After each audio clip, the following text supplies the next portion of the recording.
This man just burst into our home. Do you know who he is? No. He just, Okay. I locked the door. He's just not sure I got in. He's shaking. He came straight into our master bedroom, and he came right into our bathroom. He's freaking out, shaking. He threw up in our bathroom. My son's still asleep in his bedroom. My boyfriend's in there talking to him. He seems nice. He said that there's people with pistols chasing him, and that he just burst in here, and he's freaking out. So he begged us to call you guys. Call 911. Call 911. Hey. You all right? Yeah, I mean, we're okay. This man just burst into our home. Do you know who he is? No. He just, Okay. I locked the door. He's just not sure I got in. He's shaking. He came straight into our master bedroom, and he came right into our bathroom. He's freaking out, shaking. He threw up in our bathroom. My son's still asleep in his bedroom. My boyfriend's in there talking to him. He seems nice. He said that there's people with pistols chasing him, and that he just burst in here, and he's freaking out. So he begged us to call you guys. Call 911. Call 911. They're gonna kill me. They're gonna kill me. They're gonna kill me. Okay. He's freaking out in there. So You've never seen him before? we just moved here. How long ago? Literally a week and a half ago. Okay. We just moved in. Hi, I'm Jesse. Are you wanting to press charges on him? No, he seems like we got music festivals. We've seen behavior before. Okay.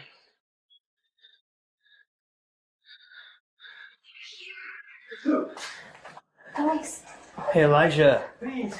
Hey, police department, buddy. Yes, please. I'm right here, dude. Okay. You all right?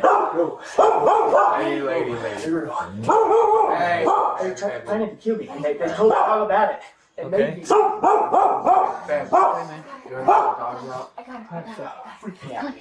I've never ran that fast in my life. I hit the panic button on my alarm, and none of them had the code to it, so I was like, I changed it. I knew this was happening. I've been to prison, I peeped this out. Okay. See their behavior and everything. Foster came in through the side window, and he was sitting down in a chair. I'm laying on my bed. Foster's a bigger black guy, Mike Foster. And he was on the phone with somebody, but I noticed that he wasn't really talking much. Yep. But you could see he was doing this. And he had a gun pointed right at me. I was sitting in bed. And I remember saying, "Are you going to shoot me?" And he just turned a little bit and just kept talking. And then he stopped talking completely, but didn't say on the phone. And this other black guy came in. I don't know this guy. Don't know how they got in my house. You know, actually, I do. They came in the sliding window that's in the bathroom. It's way up high, so they had to like fell in, you know. And I had to drink water. I know this is going to sound crazy. I'm dead serious. Okay. It's all, I figured it all out, and they're pissed. They Okay. had me sit on the couch. I found out it was my wife, Casey, which also, we have a super no contact order, but she was there. She's not supposed to be there? That's supposed to be there. Neither am I. It's just thinking. Okay. And I don't think she's gonna be there now, obviously. But I figured it out finally, because I was like, I could hear her like mouthing behind me, like talking about, like, and I would look over to Frank, who's a black guy. He's laying on his side. His eyes are up at her. And he's not responding. Foster's over on his phone like this, still like this. I don't have anything you check me. You're good, man. I just don't make you feel uncomfortable because I'm scared to death.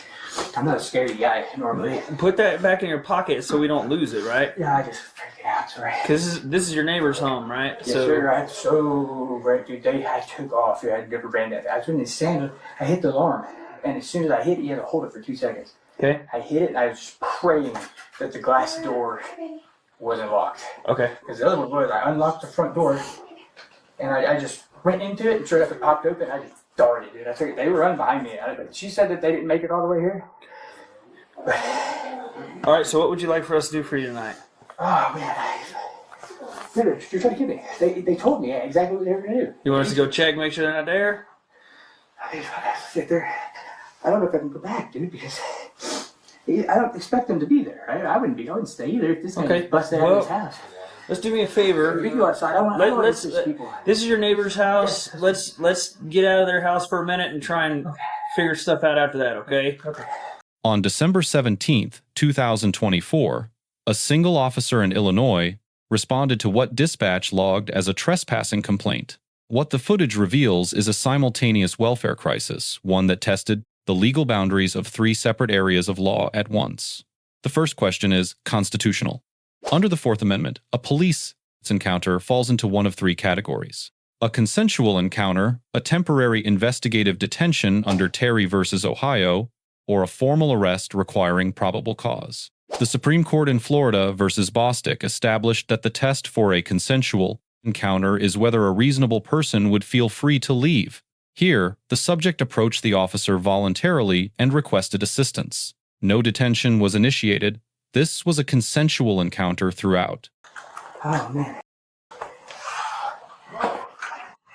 You'll stay with him. I'm gonna talk. Y'all hang with him outside for a second. I'm gonna talk with him. Yeah. Go hang out with him for a second. Be safe. I hope you guys figure it out. Okay, guys. Poor thing. He seems. We're very well acquainted with this guy. Yeah. So, I need to know. You already said no. I need to ask you too. You guys want to try and press charges for any trespassing or anything like that? No. Okay. Okay. Can I at least get like an ID from one of y'all? Say I came talk to y'all. We'll go from there. Yeah, and as soon as it's close, Thank you need both of this one. One's fine. Okay. Here you go, guys. Thank you. Is he known to be a little strung out? I can't disclose. Oh, that's anything, okay. guys. Sorry, but Is he my neighbor? Oh, sorry. I think I saw him yesterday. I saw a bunch of people with a bunch going on yesterday as I was leaving. yeah, he's. Oh, Let's just okay. say he lives pretty close by. I'll say Okay. that. Okay, so Deadbolt. We will deadbolt. I'm gonna get out of here. Yeah, definitely recommend deadbolting. He's not He's a bad guy, okay. but Yeah. this is now becoming more of a common occurrence. Not necessarily busting into somebody's house. That's but- new, huh? What you're seeing has become pretty common lately, and we're trying to figure out what's causing it. Right. So, Gotcha. sorry, No. but It's okay. you're not going to press charges of any kind, nothing like that. Okay. No, we're okay. Alrighty. Well, I'm going to get out of y'all's hair. Y'all try and have a better morning. Back to bed if you can. He was Okay. about to get up to work Yeah, I anyway. think that's gonna work anyway. Alrighty, guys. Thank you so much. Yep. I appreciate you guys. No Have problem. a good day. You know, we want He told me straight up. Hey, what you get, bro? It was $5 each. And I was like, $1,000? You're gonna kill me over $1,000? All right, man. I'm sorry. Listen, I know you're worried, and I'm more than happy to take my guys over there and check your place, make sure it's okay. But Elijah, you just busted into your neighbor's house, and I know you feel like you're in fear for your safety right now. But you just woke these people up, and they've never met you. They don't know who you are. I just saw when the light on. It's the first one I hit. Dude, they were. Oh my god! I don't want this to happen, but go ahead. I've seen the guns. They had them pointed at me. They told me exactly how they were going to do it. They were like, you know, they said something about MC or something like. I didn't even hear a motorcycle club. You know what the talking about? Just leave it open for now. And I'm so sorry. I'm not a very fearful guy, dude. I've been to prison. I've been 7 calendars in prison. I'm not afraid of people, but that scared the shit out of me because I don't know to defend myself. And that's all it wanted me. Let us go over there, make sure your garage is clear. I want to come back over there and talk to you over there. Is that all right? Yeah. We'll all go together. Let's get off their property here, buddy. We're picking in a different way. When they think we're going to cook me out, I'm like, shit. I take a little, go to eat, then when they get back in. Elijah, I would really appreciate it. I'm not trying to say you got anything going on mentally or anything. I would like to have somebody medically come over here and check on you real quick. Like, I do have issues, but I'm medically honest. This has been an ongoing thing. Well, we were here this morning for a very similar situation. I know. So we're trying to mitigate your risk of somebody harming you, but at the same time, I also want to try and check you out medically too, if that's okay. Can I get somebody over here to check on you on that capacity as well? 723 County. You never know. Should have went into a house where somebody was. At that point, I was like, Can we get medical en route? For the time being, just maybe a patient with psychosis issues. Just maybe have them checked out. That's what you're talking about? That's it? yeah. Oh, okay. All right. Yeah, if you look into the resident of 861, you'll be able to find him. Should be all right, man. Just in and out. In and out. There you go. Okay. Would you like for us to go check and make sure there's no one else in the house? You do. Is there anyone else in your house right now that should be there? Is there anybody like family, friends, anybody who's currently staying in here at the moment, other than yourself that you know? When I came back today, I was here by myself, and it stayed like that, and then people started showing up, and I just was sitting there. Cool. And dude, I freaked out, man. Y'all two want to go? I'm sorry, guys. Seriously. You're good. If it's a mental health thing, dude, I just. Center Police Department. If there's anybody in here, let yourself be known.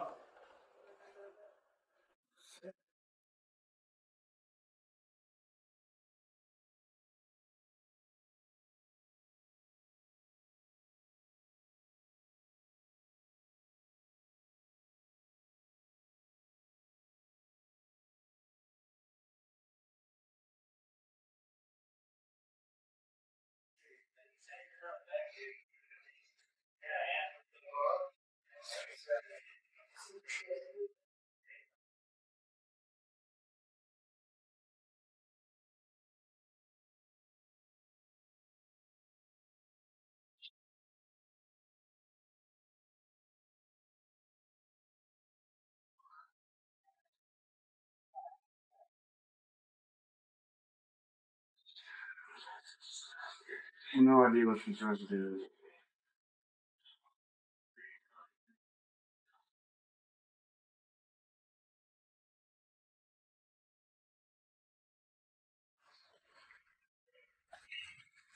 Yep.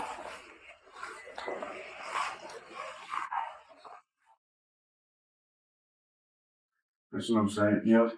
That's probably what's all over the bed, isn't it?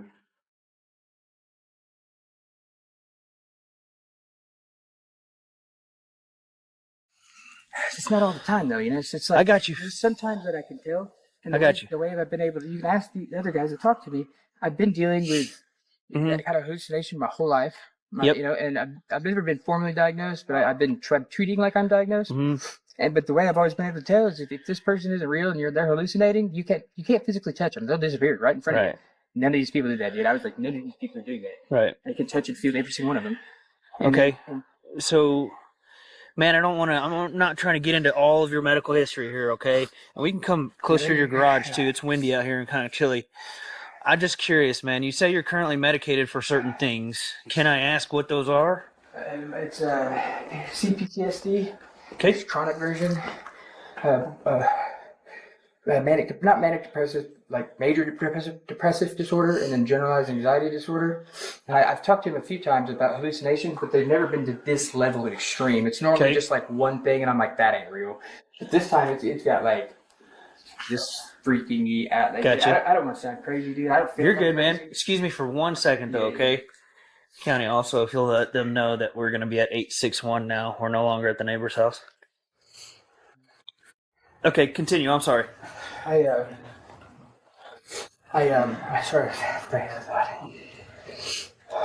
Should I've ever been afraid of my life. I held it in all night. They kept me up till 4 a.m. and then I couldn't go to sleep. They wouldn't let me. I would lay in my bed, and the foster would sit at the end, and my girlfriend, Casey, she was up above me, and every once I could hear her mouthing. I'm going to stand up, put it down. I just want to show you.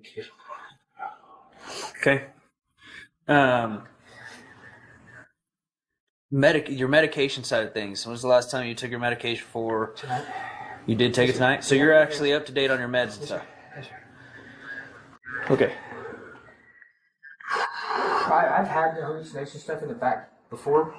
Yeah. On and off, and like I explained to you, I've been talked to a psychiatrist about it. He's like, you don't feel like you need to be medicated for it? You got to like kind of, you could tell when things aren't right. And I told him, yeah, I can normally tell.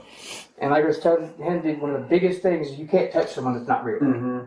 So I would go out of my way sometimes to almost bump into you if I thought you were not. And they also don't talk. You don't hear a fake person talk very often. I don't have like gory imaginations. It's people that I know, and you would always say they don't talk. they'll sit around. These guys sat there with a gun on me, and I am begging these people, like, what is going on? Yeah. And I'm like, why are you guys feeling like this? He just was angry. And then finally, I got one of them, the guy, the Mountain Dew, he was sitting on the couch right there. He was my best friend. And I sat down next to him, and I was like, hey, make a cigarette? He just kind of like, and I was like, okay, what's going on, bro? You good? Yeah. And he was like, I'm fine. You know, and he started responding. And I talked to him about it.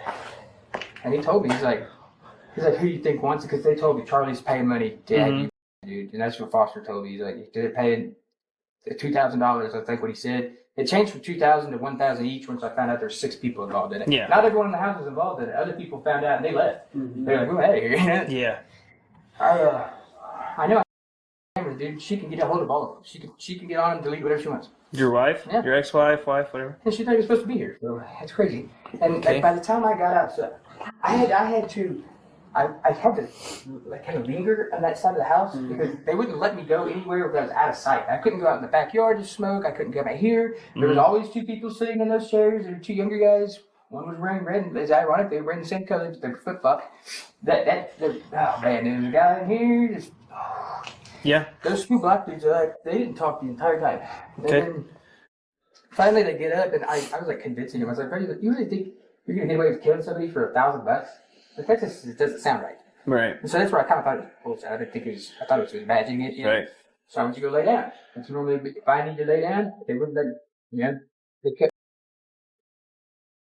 my attention, and dude, I'm so paranoid sometimes. But this hasn't been just a today thing. It's just been going on, and Casey is upset. I know she is because one, she set me up twice and had me arrested. Each time she told people, my family, don't bond him out. I want him to stay in there. And because we were going through divorce, you don't go to your divorce hearing, you get everything. That person gets whatever they want. This house is in her name, it's mine. And I've had it for years. And my lawyer was like, if you're in jail and she files for divorce, you will sit in there and you won't go to court and you will not appear. And she's going to take everything you got. Yeah, I got you, I was man. afraid of that. So I bonded out. I just am terrified, man. I got you, man. Well, like I said, I got guys coming in. I want them to check on you first. We'll go from there while they're talking to you. My guys went in, said there's no one inside the house, so we'll go from there. But for now, I want you to just kind of hang out till we get these guys here, okay? I'm so sorry, dude. I don't. Don't apologize. It's part of our promise job, man. I don't think I'm making it up, you know.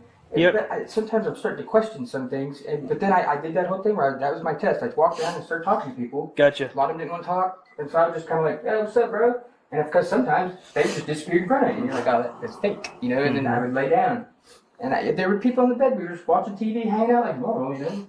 But there were those 3 guys that were not being normal, and they were all at the bed by me, and you could see them having something in their pocket pointed up. And he was on the phone and talking to Charlie, is what he said. He said, "Charlie, won't you fuck, you know, because you did this to his ex-wife."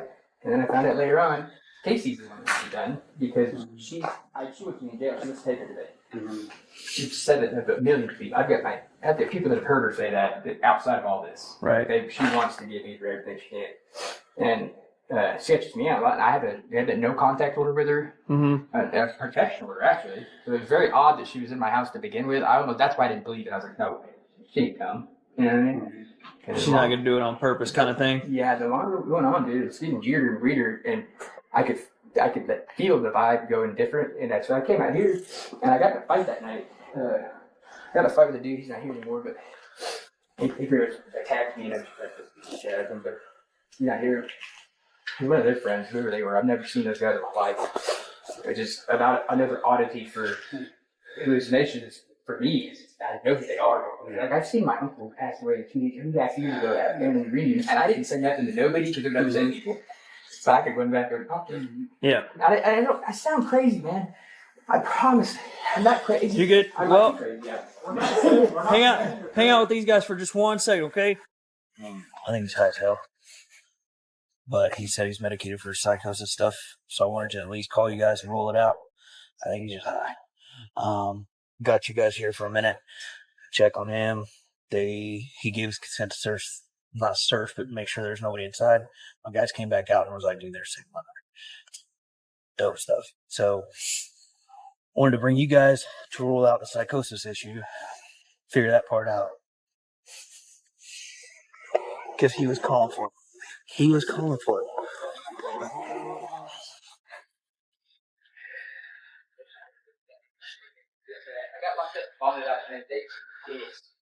She wanted cars. She wanted. We're good. All right, Elijah. This here is Colton. Hey, Elijah, I want you to go chat with him for a second, okay? Sorry, guys. It sounds stuck. It's okay. Good, dude. Terrified, dude. You're good. We'll just stand right here if you don't mind. Hang out right there, Will. Rolled up dollar bill, and there's a powder substance in that, like clear glass thing. And then when you walk into his bedroom, there's a powder film all over. It's not like, it's like kind of like dusty powder film. It's all over his like entertainment center in his bedroom. But there's for sure some sort of white powdery substance. It's clearly a And narcotic. it looks like a narcotic, and it's a rolled up dollar bill. Well, he can't go back inside. When they're done, we're not letting him back inside that house. Try and get a warrant. Yeah. He can't go back inside no matter what. We got to keep him outside of We his gotta house. keep him busy, just yap. The second legal framework is the Illinois Criminal Code, 720 Illinois Compiled Statutes 5, Section 21.3, Criminal Trespass to Land. The statute requires that a person knowingly remain on another's property after being directed to leave. Both elements must be present simultaneously. Illinois courts have consistently held that a warrantless misdemeanor arrest requires the offense to be ongoing or to have occurred in the officer's presence. This is codified at 725 Illinois Compiled Statutes 5, Section 107.2, the state's warrantless arrest authority statute. By the officer's arrival, the alleged trespass had concluded 30 to 45 minutes prior. The subject was no longer on the complainant's property. A trespass arrest at that point would have lacked probable cause and been constitutionally vulnerable under the Fourth Amendment's warrant preference doctrine. The third and most complex legal issue involves the Illinois Mental Health and Developmental Disabilities Code 405, Illinois Compiled Statutes 5. Section 3600 authorizes a peace officer to transport a person for emergency psychiatric evaluation when two conditions are met. First, the officer must have reasonable grounds to believe the person meets the criteria for involuntary admission. Second, immediate hospitalization must be necessary to protect that person or others from physical harm. Critically, the statute does not require the subject to be overtly violent. Disorganized thinking, impaired judgment, and inability to ensure personal safety can satisfy the threshold when taken together. The subject in this footage exhibited pressured speech, loosely associated thinking, and made repeated statements that she was not safe in her current location. She also reported a recent hospital discharge, which implicates a separate federal statute. EMTALA, the Emergency Medical Treatment and Labor Act, codified at 42 United States Code Section 1395D, prohibits Medicare participating hospitals from discharging patients who have not been stabilized. A patient discharged in an active psychiatric crisis may represent a federal EMTALA violation independent of anything law enforcement did or did not do.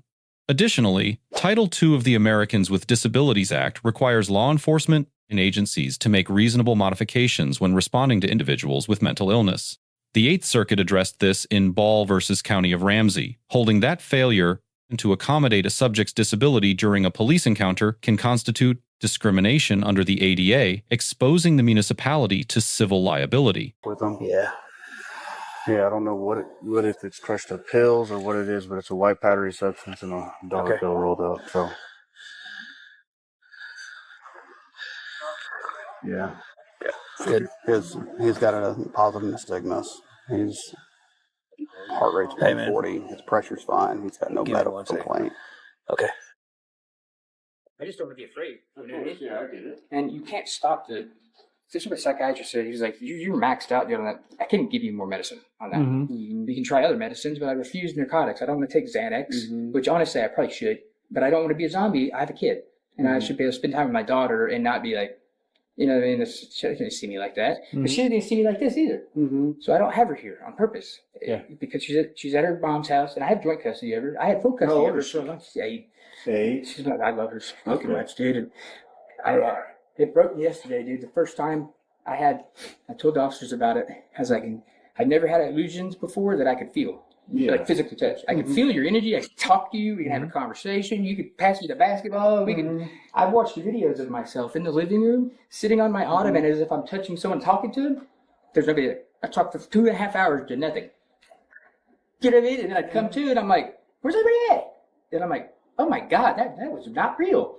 And it felt so real. And that night, I haven't had my daughter in months, and it's gonna be pretty bad. And I try not to drink very much.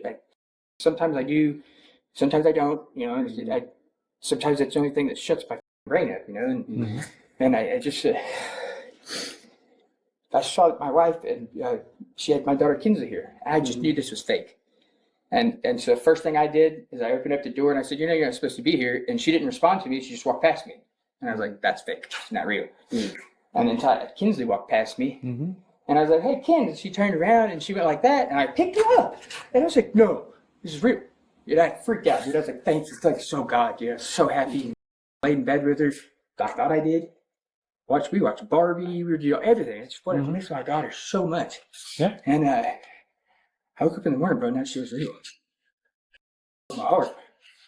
Ah, it sucks. And I understand. I'm not mad at my baby mama, dude, at all. Because she doesn't need to see me in this kind of shit, And I wanted. How long have y'all been separated for? She was my first wife, probably about 6-7 years. We had her.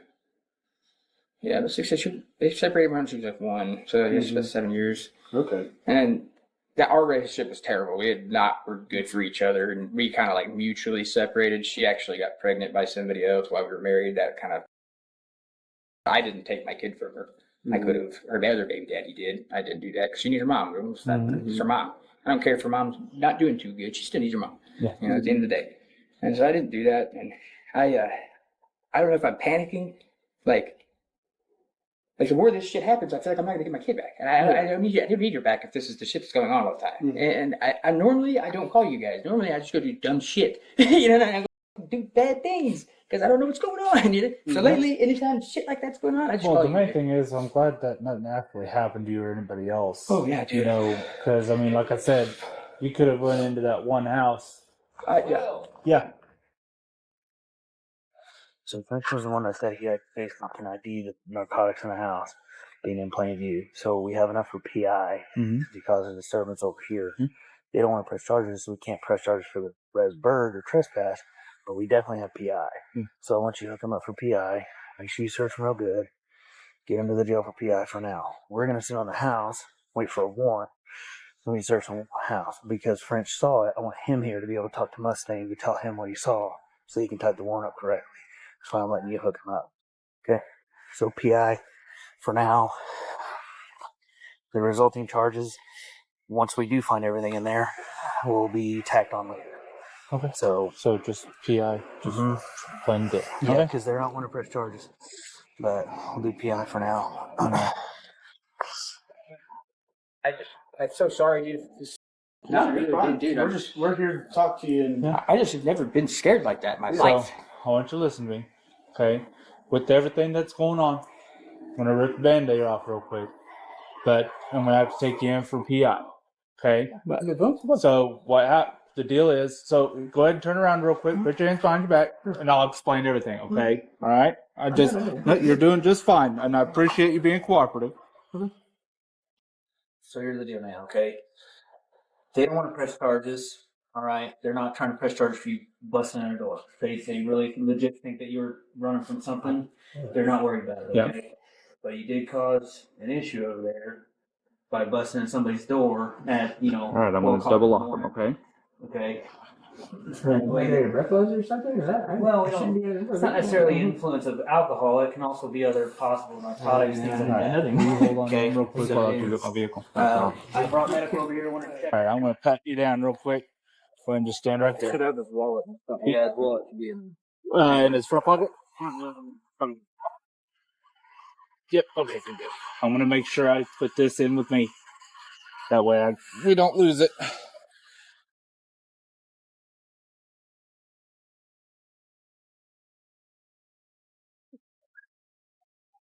If I have to have anything, I can come back, right? We'll go on team first, right? And fail for anything. not necessarily how this works, man. I just don't understand. That's fine. I mean, I just never had one of you, you know what I'm saying? Gotcha. Throw me at the DWI and I blow, you know? All right, I got your keys and everything, your house keys and all that, and I have your wallet. All right. So, unlock this real quick. All right, wipe your head, okay? Yeah. I'm not in anything, dude. So just want to make sure that there's nothing in there. I don't want. No, you're good. Hey, the main thing is you're alive. Okay. That way. You're talking about that white powder in there that is nicotine powder. That nicotine powder? Oh, brother, I haven't even opened this yet. Oh, no. There was some in you could break them open, snort it, it's nicotine powder. I'm not going to snort it, brother. I was just saying, that's what you sound when you talk to them. I hadn't opened it yet, though. Oh, okay. All right. So. Let's examine the constitutional framework. Turning to the officer's decision-making framework, the Supreme Court in Graham versus Connor established that an officer's actions must be evaluated under the totality of the circumstances known at the time of the decision, not assessed with the benefit of hindsight. This is the operative standard here. The officer correctly declined to make a trespass arrest. He correctly directed bystanders to disengage a textbook crisis intervention technique that reduced environmental stressors. However, the footage does not document a formal psychiatric crisis assessment. The officer did not ask about suicidal ideation or self-harm risk. He did not contact dispatch to request a mental health co-responder or consult a supervisor regarding the civil commitment threshold under 405 ILCS 5. These are not formalities. Under City of Canton versus Harris 489, United States 378 municipalities face Section 1983 liability.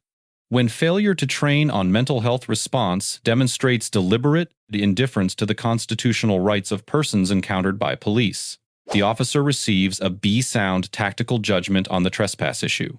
Appropriate de-escalation instincts. Operational constraints noted. However, the absence of a documented crisis assessment and failure to engage civil commitment framework under 405 ILCS 5 prevented a higher grade. The subject receives a B+.